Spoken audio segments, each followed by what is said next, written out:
Everyone wants the quick fix, especially when it comes to sex and intimacy. The weekend away that rekindles everything, the one conversation that changes it all.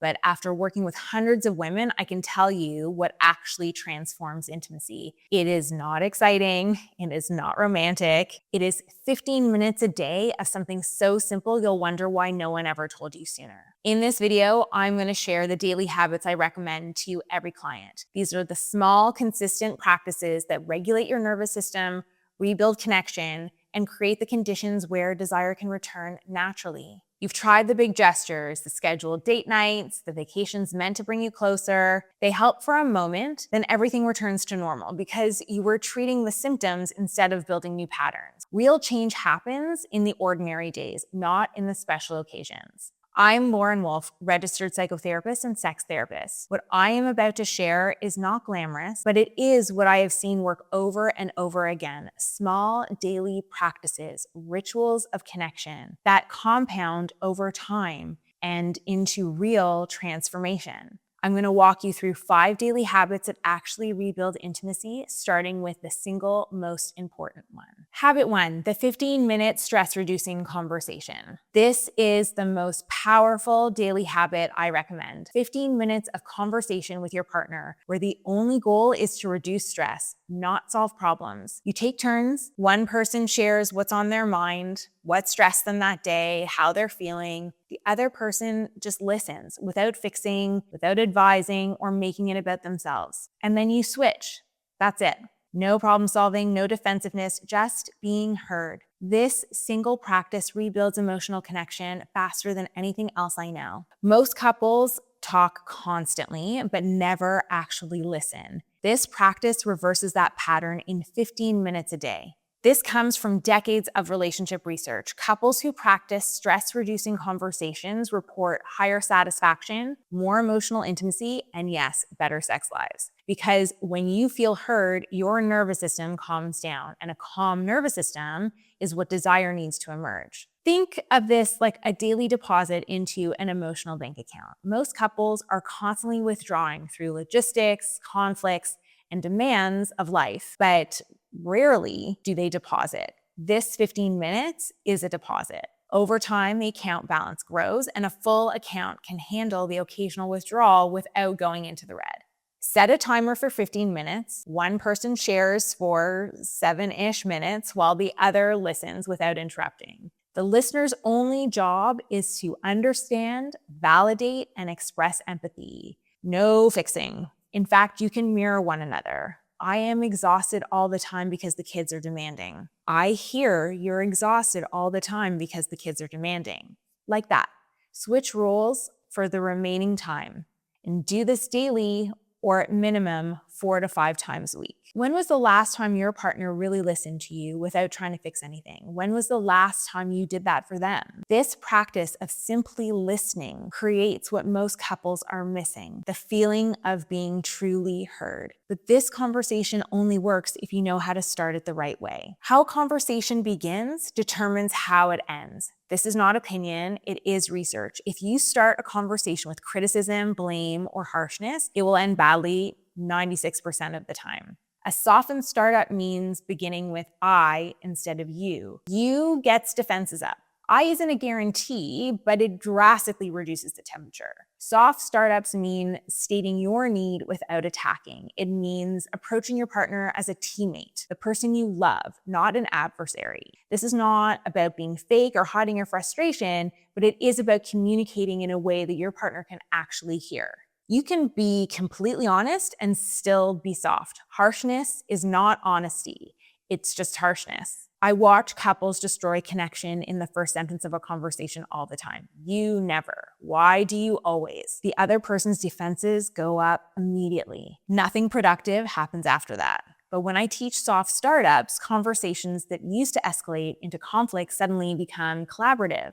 Start with, I feel instead of you always, or you never. Describe the situation without blame. When this happens, I feel. When this happens, I experience. And then state what you need. I need, or could we, not can you. Instead of, you never help around the house, try, I feel overwhelmed with the housework. I need us to figure out a better system together.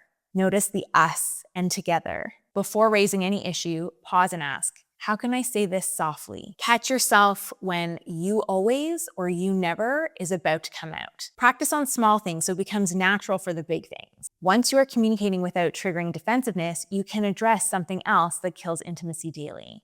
If these habits are already making sense, hit subscribe. I post weekly on what rebuilds intimacy, not theory, practices that work.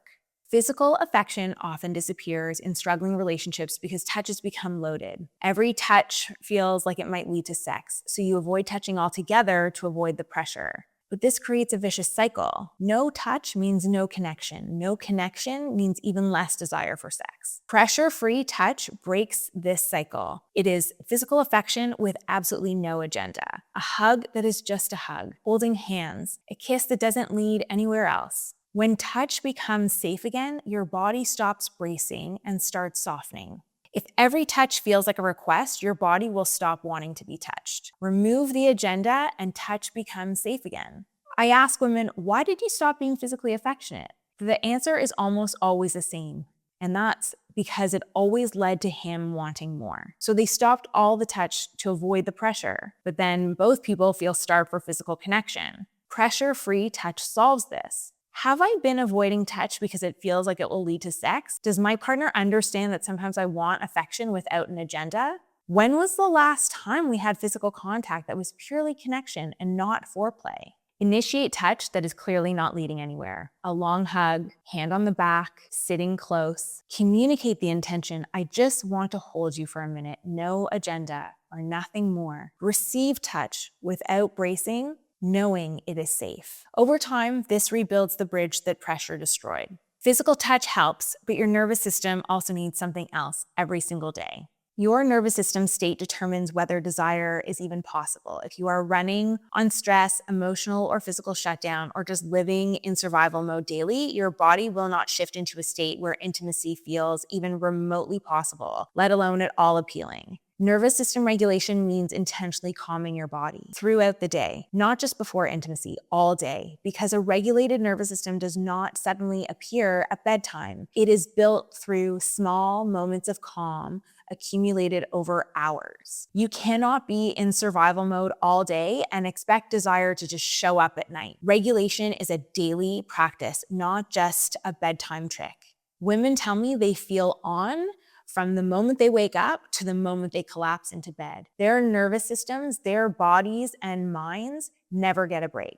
Then they wonder why they have no interest in sex. But their body is too busy surviving to even consider thriving. Daily regulation changes that baseline. Here are some simple regulation practices, like box breathing. Inhale for 4 counts. Hold for 4 counts. Exhale for 4 counts. Hold for another 4 counts. Do this for 2 minutes multiple times a day. You can also try the physiological sigh. 2 short inhales through the nose, 1 long exhale through the mouth. That instantly calms the nervous system. You can try cold water on your wrists and your face. That activates the dive reflex and slows your heart rate. You can try 5 minutes of stillness. No phone, no tasks, just sitting. Let your system settle. Set 3 alarms throughout the day as regulation reminders. Before transitioning from work to home, or do 2 minutes of breathing before bed. Spend 5 minutes in stillness instead of scrolling. Notice the difference in how your body feels when you regulate consistently. And there is one more habit that ties everything together. Throughout every day, your partner makes small bids for your attention. A comment, a question, a look, a sigh.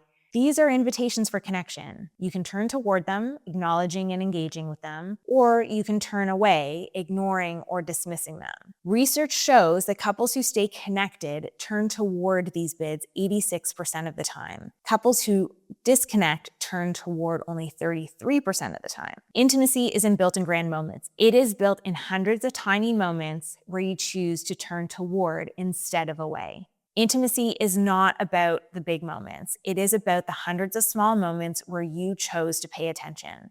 I watch couples miss each other constantly. One says something, the other keeps scrolling. One reaches out, the other doesn't even notice. Each missed bid is small, but they accumulate. And eventually, people stop making bids because they've learned their partner will not respond. And that is how you become roommates. Think of these bids like drops of water. One drop is nothing, but drops accumulated over time fill a bucket.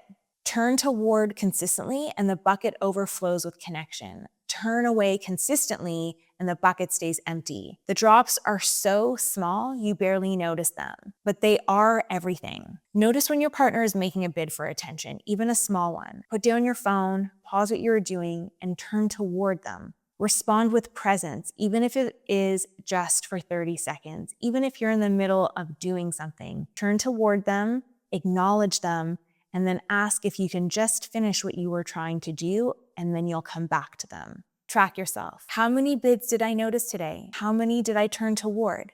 Tonight, do this. Choose one habit to start immediately. 15-minute stress-reducing conversation, soften startup in your next difficult conversation, 1 moment of pressure-free touch, a 2-minute nervous system regulation practice, noticing and turning toward one bid for connection. Don't try all 5 at once. Pick one. Put a reminder in your phone. Attach it to something you already do. Not asking you to add something extra to your schedule, but if it's already attached to something that you do, like after dinner, before bed, during lunch, make it specific. At 8 p.m., we do our 15-minute conversation. Habits that are not scheduled don't happen. This isn't the same as the advice of scheduling sex, which I am against, but making sure that you make space for rituals of connection is important. Track for 1 week. Did you do it? What did you notice? How did it feel? After 1 week, add a second habit and build slowly. Tell your partner what you're doing. I am working on rebuilding our connection. I want to try something new. Invite them into the practice rather than doing it in secret. Partnership makes these habits stick. These habits are boring. They're not dramatic, but they work because they address the actual conditions that create or kill intimacy. A regulated nervous system, emotional connection, safe touch, feeling heard, turning towards each other. These are the ingredients. Grand gestures are nice, but daily habits are what transform a relationship over time. You do not need a vacation to rebuild intimacy. You do not need a perfect conversation that fixes everything. You need 15 minutes a day, consistent, small practices that rewire how you relate to each other. Start with one habit, do it for a week, add another, and let them compound. In 6 months, you will not recognize your relationship, not because you did something dramatic, but because you did something simple every single day. If you want to understand why these small habits matter so much, watch Why You Love Your Husband But Don't Want Sex. It explains how connection and desire are linked and why rebuilding daily connection is the path back to wanting each other. That video gives you the deeper context for everything we talked about today.